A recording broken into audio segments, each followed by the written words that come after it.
이제 예배 캠페인 두 번째 시간이고요.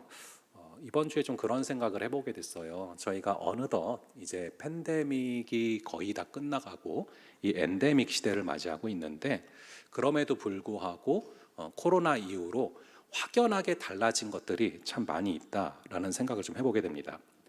이 코로나 이후 시대를 대표하는 어떤 대표적인 단어 중에 하나가 바로 언택트라는 단어입니다. 사실 이 untact라는 단어는 콩글리시고 non-contact 혹은 uncontact가 맞죠. 어쨌거나 untact라는 단어는 접촉하지 않는, 비대면 이런 뜻을 갖고 있습니다. 이 단어와 함께 우리의 일상은 많은 부분에서 굉장히 급격하게 변화를 맞이하게 됐습니다. 대출도 비대면 대출이 가능하고요. 이 교회들만 해도요, 이제는 온라인 송출을 하지 않는 교회를 찾아보기가 오히려 쉽지 않죠. 이제 온라인 예배를 당연한 전제로 받아들이는 그런 변화들이 명확해졌습니다. 그리고 이 회의도 줌으로 하는 경우들이 꽤 있죠. 지금도 청년부 회의 중에 하나는 우리가 줌으로 하고 있거든요. 사역뿐만이겠습니까? 우리의 일상 역시도 접촉을 하지 않으면서 거리 두기를 스스로 실천하는 그런 흐름들이 엔데믹임에도 불구하고 계속해서 이어지고 있다라는 것입니다. 제가 굉장히 인상 깊었던 뉴스들이 생각이 납니다. 이 코로나가 한창이던 때를 지나가면서 이 말레이시아에서는 드라이브 스루 결혼식도 생겼고, 일본에서는 드라이브 스루 장례식도 진행이 됐고요. 천주교에서는 드라이브 스루 고해 성사도 생겼습니다. 정말로 세계적으로 봤을 때 일상이 급격하게 변화되는 모습들을 바라보게 되죠. 여러분들의 일상은 어떠십니까? 이런저런 기사들을 보면 우리가 알 수 있지만, 이런 비접촉이 트렌드가 되는 그런 상황 가운데 굉장히 극심한 스트레스와 우울증을 겪는 사례들이 같이 증가하고 있다고 합니다. 같은 패턴으로 증가를 하고 있다고 해요. 그러니까 이 언택트라는 게 장점이 있으면서도 단점이 명확한 흐름인 거죠. 사실 이 코로나라는 것은 그래도 유효기간이 있고 또 어느 정도 지금처럼 이렇게 소강 상태가 되지 않았습니까? 근데 우리가 평생을 코로나가 극심했던 그런 상태로 언택트로 쭉 살아가야 된다면 얼마나 답답하겠습니까? 근데 평생 이런 언택트의 삶을 살아가는 그런 사람들이 있어요. 여러분이 인도에 카스트 제도가 있는데 그 가운데 달리트라는 불가촉 천민이 있습니다. untouchable, 말 그대로 접촉하면 불결해진다라고 여겨지는 그런 천민인데요. 이 사람들은 걸어 다닐 때 자신의 발걸음을 세상에 남기면 안 된다고 해가지고 엉덩이에 빗자루를 달고 다닙니다. 그리고 주로 사람들과 마주치지 않고 시체 처리를 하면서 생계를 유지하거든요. 실제 존재해요. 그리고 한 단계 더한 천민이 있는데 불가시 천민이 있습니다. 이 천민들은 목에 방울을 걸고 다녀요. 그러니까 사람들의 눈에 띄기 전에 니네가 알아서 소리를 내서 우리로 하여금 피하게 해라, 그런 거죠. 그러니까 만지기도 싫을 뿐만 아니라 보기도 싫다는 겁니다. 여러분이 만약에 이런 상태로 살아가야 된다면 어떻겠습니까? 오늘 본문을 보시면 그런 삶을 살아간 한 여자가 나오거든요. 우리 한번 마가복음 5장 25절, 짧은 구절이죠. 마가복음 5장 25절의 말씀을 한번 함께 읽어볼게요. 시작. 이 혈루증은요, 레위기에 보시면은 유출병이고요, 여자들만 앓게 되는 병인데 하혈을 계속하게 되면서 피가 멈추지 않는 그런 병입니다. 원래 자매들은 한 달에 한 번 생리라는 것을 하고요, 그에 따른 고통이 상당히 큽니다. 우리 형제들도 나중에 결혼하면은 배우자를 통해서 잘 알게 될 거고, 그 기간은 특별히 굉장히 잘 해줘야 되는 기간이거든요. 근데 그런 고통이 한 달에 한 번이 아니라 시시때때로 계속 찾아오는 거예요. 상당히 아팠을 겁니다. 동시에 혈루증은 굉장히 부정한 병으로 여겨지는데, 이것은 그 당시 유대인들이 갖고 있었던 잘못된 세계관에 기인을 합니다. 이 유대인들은 세 종류가 부정하다고 생각을 해요. 첫째로 여자로 태어난 게 부정하다, 둘째로 이방인으로 태어난 게 부정하다, 셋째로 장애를 가지고 태어난 게 부정하다. 이게 유대인들의 관점인데, 이 혈루증을 앓는 이 여인은 여자로 태어난 것도 부정한데 게다가 유출병까지 앓고 있는 상태인 것입니다. 그렇다면 이 여자가 어떤 마음으로 살아왔을까요? 이것을 레위기 15장을 보시면 아주 자세히 알 수 있어요. 이 레위기 15장은 유출병을 앓는 사람들을 어떻게 대해야 하는가, 이게 자세히 써져 있거든요. 핵심은 누구라도 그 여인과 접촉하면 부정한 사람이 된다는 것인데, 우리 레위기 15장 26절을 한번 볼게요. 레위기 15장 26절을 한번 함께 읽어 보겠습니다. 시작. 그의 유출이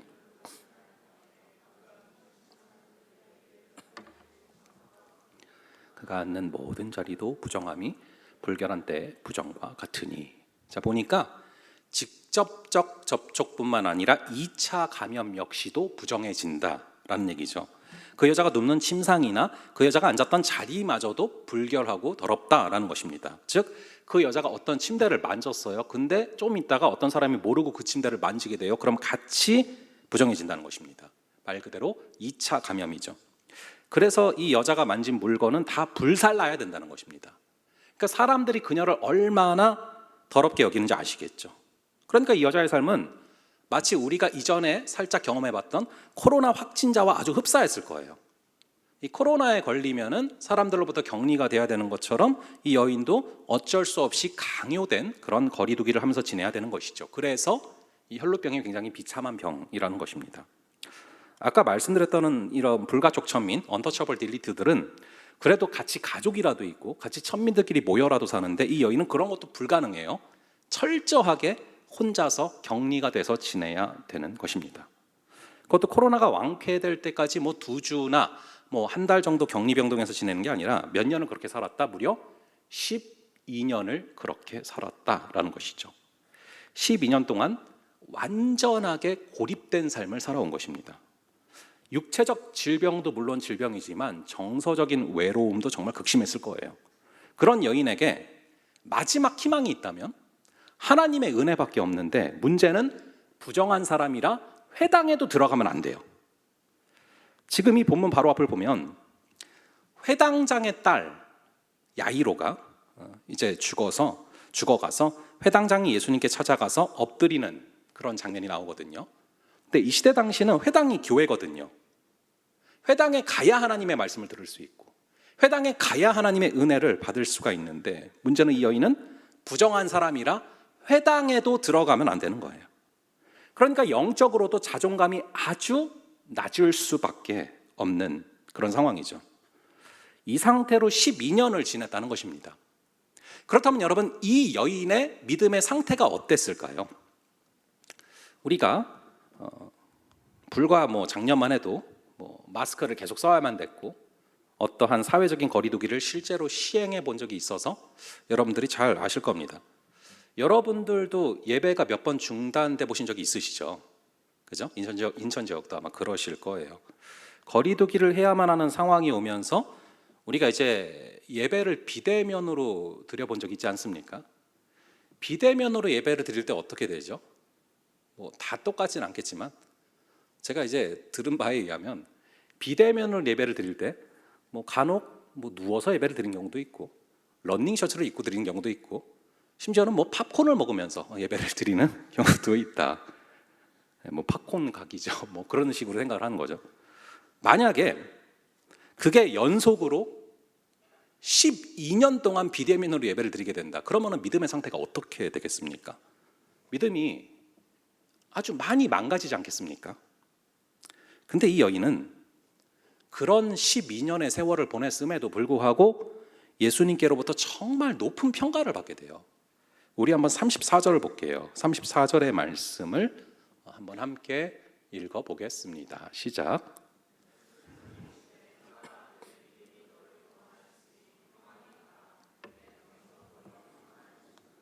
도대체 이 여인이 어떤 믿음을 갖고 있었기에 비대면의 삶을 12년 동안 살아오면서도 예수님을 만나는 역사를 경험하게 될까요?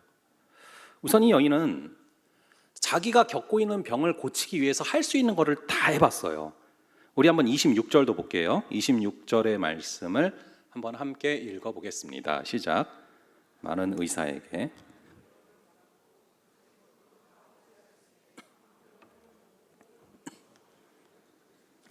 이 당시 의사들에게 지금 우리와 같은 의술이 있지는 않았어요. 그래서 이제 거의 모든 민간요법을 다 시도해 봤는데 안 됐다, 그런 얘기예요.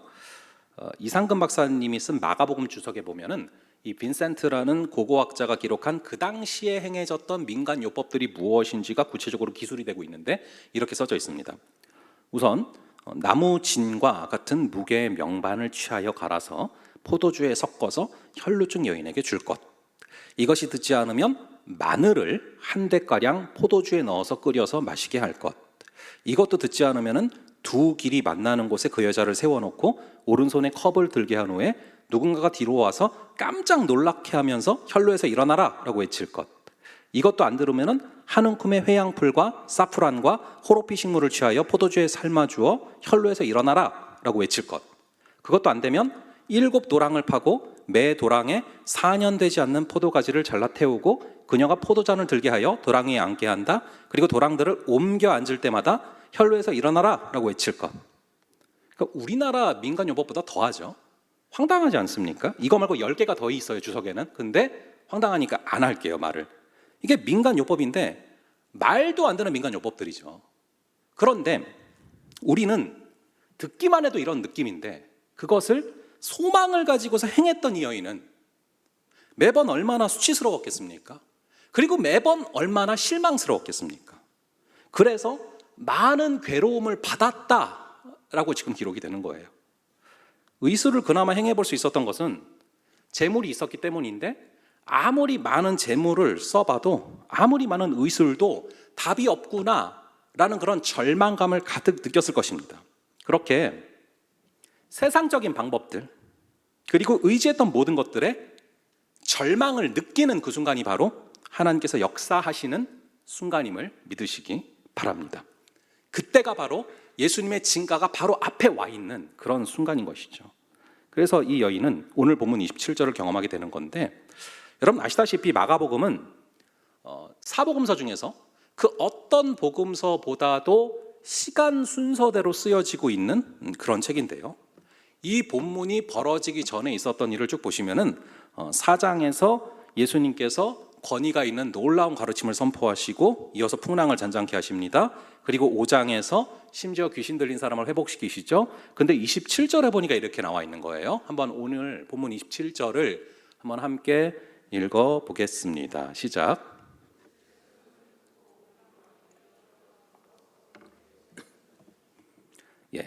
절망 가운데서 예수님의 모든 소문을 어떻게 했다라고 나오죠? 어떻게 했다라고 써져 있습니까? 듣고, 모든 소문을 듣고 들었다라고 나와요.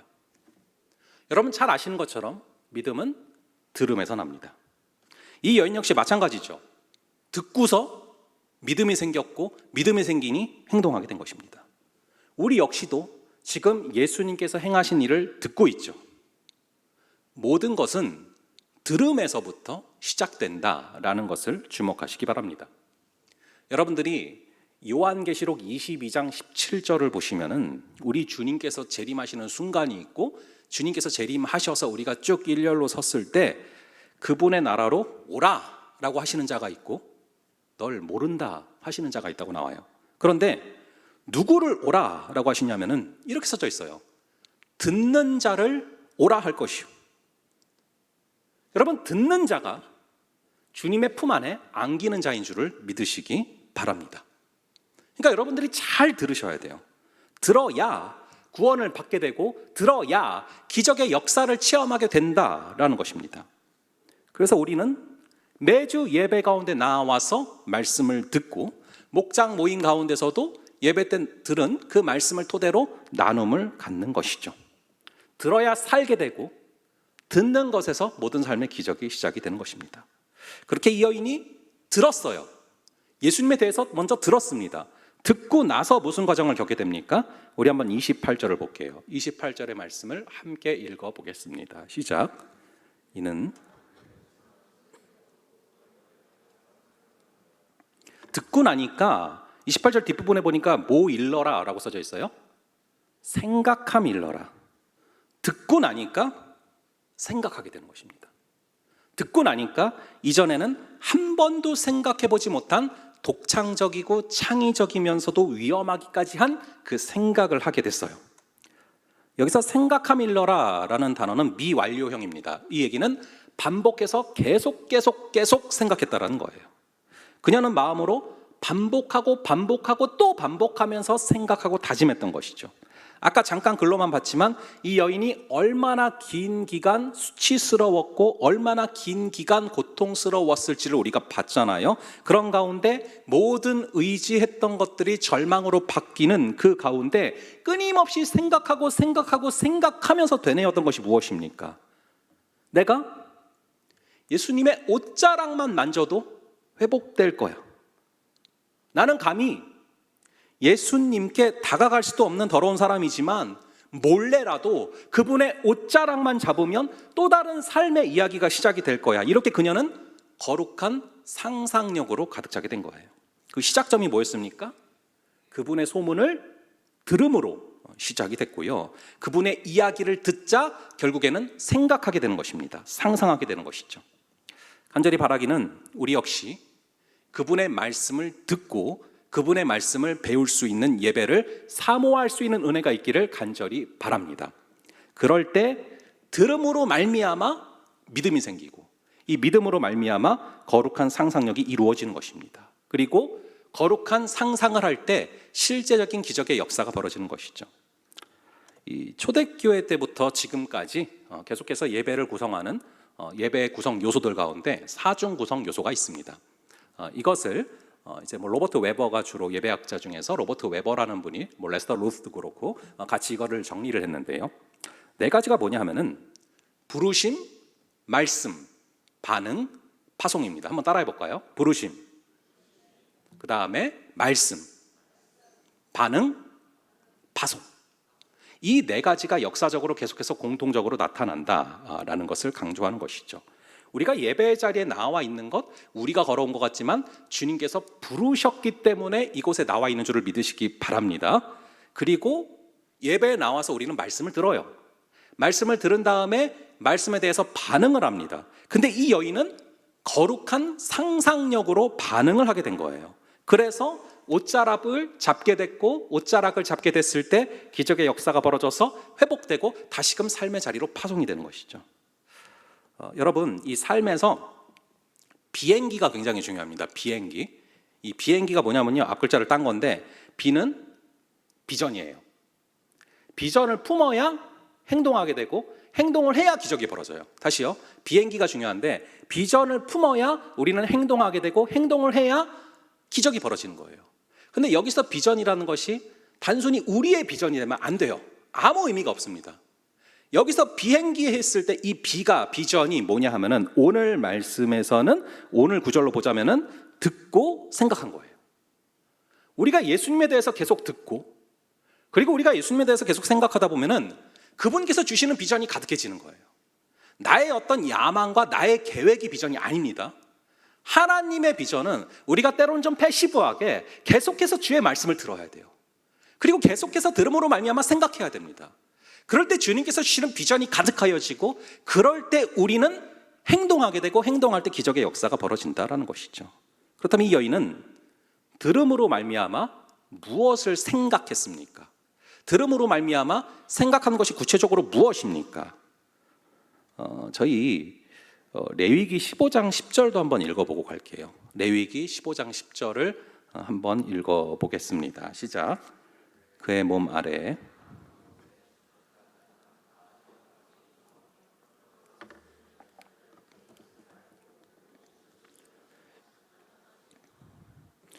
혈루병은 여기 나오는 것처럼 자신에게 닿는 모든 것이 부정해지는, 심지어 사람까지도 부정해지는 병이에요.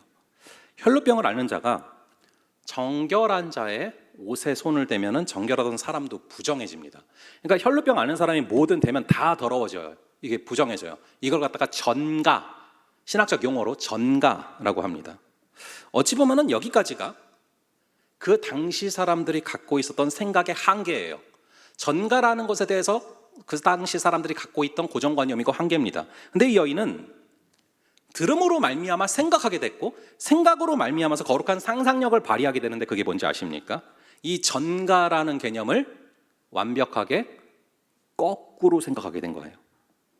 내가 부정해서 내 손이 닿는 것마다 다 망하고 다 더러워지고 이게 전가라는 개념인데 거꾸로 거룩하신 예수님에게 내가 손을 대면 나의 부정이 예수님을 오염시키는 것이 아니라 예수님의 거룩이 나의 부정을 변화시킬 거야. 어둠은 빛을 이길 수 없어. 예수님이 주체가 되는 이 전가를 생각해내게 된 것입니다. 획기적인 발상이죠. 거룩한 상상력이 발휘가 된 것입니다. 전 이런 생각을 성령께서 주신 생각일 거라고 분명히 확신을 합니다. 말씀을 듣고 그것을 계속해서 곱씹고 생각하고 곱씹고 생각하고 그것을 반복할 때, 그러면서 나아갈 때 사람들의 생각의 한계를 뛰어넘어서 성령의 사고가 가능해지는 것이죠. 우리 역시 마찬가지예요. 우리에게는 한계가 많고 우리에게는 선한 것이 하나도 없습니다. 그래서 우리 손이 닿는 것마다 썩고 부정해지죠. 우리가 손을 대서 잘 되는 게 사실 별로 없잖아요. 하지만 우리 안에 계신 성령께서 역사하시기 시작하면 우리가 맺고 있는 관계들, 우리가 진행하는 모든 일들 가운데 회복의 역사가 임하게 될 줄로 믿습니다. 그래서 여러분들이 모든 것을 시작하기 전에 말씀 읽고 기도하고 시작하는 게 그렇게 중요한 거예요. 그래야 거기서부터 거룩한 상상력이 발휘되고 전가의 개념이 거꾸로 진행된다는 것입니다. 그래서 이 여인은 그런 생각을 마음에 품고 결국 그 마음이 행동으로 옮겨지게 됐어요. 원래 사람은 머리에 가득 찬 게 마음으로 내려가게 되고 마음에 가득 찬 것이 결국에는 행동으로 나가지 않습니까? 지정의가 연결되어 있지 않습니까? 그래서 이어지는 행동이 뭔가 이걸 살펴볼게요. 이 생각으로 말미암아 하게 된 행동, 그것이 27절과 28절입니다. 이 두 구절을 한번 함께 읽어보겠습니다. 시작. 예수의 소문을 듣고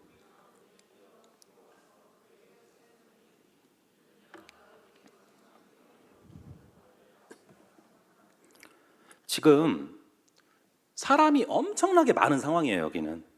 그래서 31절을 보면은 무리가 애워싸서 예수님을 밀 정도로, 너무 인파가 많아서 마치 지하철에서 밀리는 것처럼 그 정도로 인파가 많다고 써져 있거든요. 근데 이 여인이 그 한복판으로 뛰어들어간 거죠.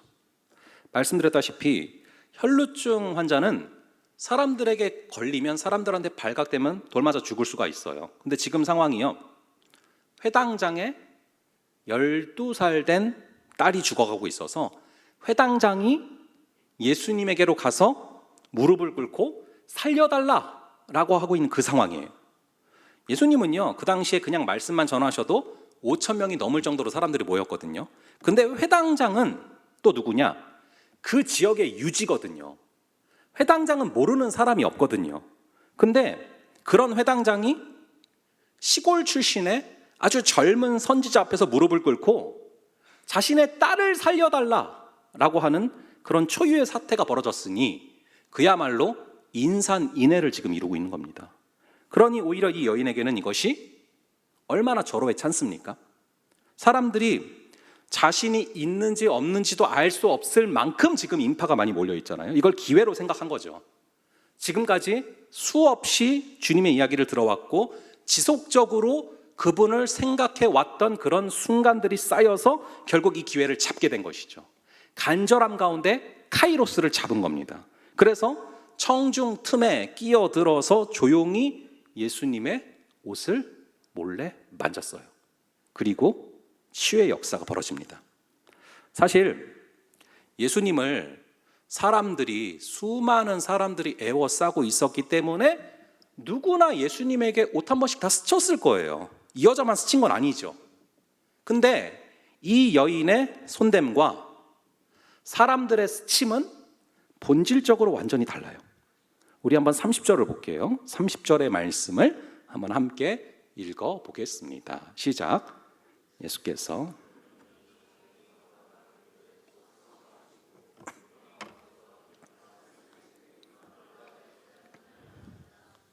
예수님은요, 지금 누군가가 의도적으로 내 옷에 손을 대었다라는 것을 정확히 알고 계세요. 여러분, 이 여자만 손댔겠습니까? 아니에요. 수많은 접촉들이 있었어요. 바짝 애워싸서 사람들이 밀고 가는 상황이었어요. 근데 왜 예수님은 굳이 이 접촉만 딱 말씀하십니까? 예수님의 주변에 수많은 접촉이 있었지만 그것은 그저 물리적인 접촉이었어요. 근데 이 여인은 같은 물리적인 접촉이었지만 그 심령 안에 주님을 향한 목마름이 있었고 주님을 향한 배고픔이 담긴 접촉이었어요. 그렇기 때문에 예수님은 정확하게 그 접촉을 느끼셨고 누가 내 옷에 손을 댔냐라고 물어보시는 겁니다. 오늘 우리도 지금 많은 사람들이 이곳에 이렇게 나와서 예배를 드리러 나와 있어요. 그런데 그냥 물리적으로만 이곳에 앉아있다 가는 사람이 있고, 그 누군가는 이 여인처럼 예수님의 옷자락이라도 내가 만지면 내게 온전한 회복이 임할 거야 라는 간절한 목마름으로, 간절한 배고픔으로 접촉을 하는 사람들도 분명히 있을 줄로 믿습니다. 여러분, 주일날 말씀이신 그리스도와 접촉하는 그 접촉이 단순한 물리적 접촉이 아니라 주님을 향한 간절함과 목마름과 배고픔이 담긴 그런 접촉이 되시기를 간절히 바랍니다. 자, 그래서 이 여인이 옷자락에 손을 대니까 29절에 보니까 병이 났어요. 근데 30절에 보면은 예수님이 왜 굳이 누가 내 옷에 손을 댔냐 이걸 왜 물어보실까요? 이 혈루병 여인이니까 뭐 부끄러워서 그랬겠지. 그러고 뭐 병도 이미 낫겠다. 그냥 넘어가실 수도 있지 않습니까?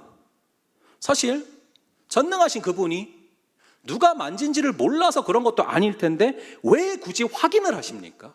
왜 굳이 누가 내 옷에 손을 댔냐라고 물어보십니까? 그 정답이 32절에 있어요. 우리 32절의 말씀 한번 함께 찾아서 읽어보겠습니다. 32절의 말씀 함께 읽어보겠습니다. 시작. 예수께서 이 일 행한 여자를 보려고 둘러보시니. 왜 찾으셨어요? 보시려고 찾으신 거예요. 병이 낫는 게 목적이면 이미 그 목적은 이루어졌죠. 근데 예수님은 병이 낫다고 다 난 걸로 보지 않으셨어요. 더 중요한 게 있어요. 그 혈루병이 낫는 것보다 훨씬 더 중요한 것은 이 여인이 전인격적으로 온전히 그 마음이 회복이 되기를 원하신 거예요. 그래서 찾아서 보셨어요. 보고 싶으셨어요. 마주치고 싶으셨어요. 그래서 찾으신 거예요. 일부러. 결국 그녀와 눈을 마주치시고 긍휼의 눈빛으로, 사랑의 눈빛으로 바라보시고 이 여인이 예수님의 마음을 알기를 원하신 거예요.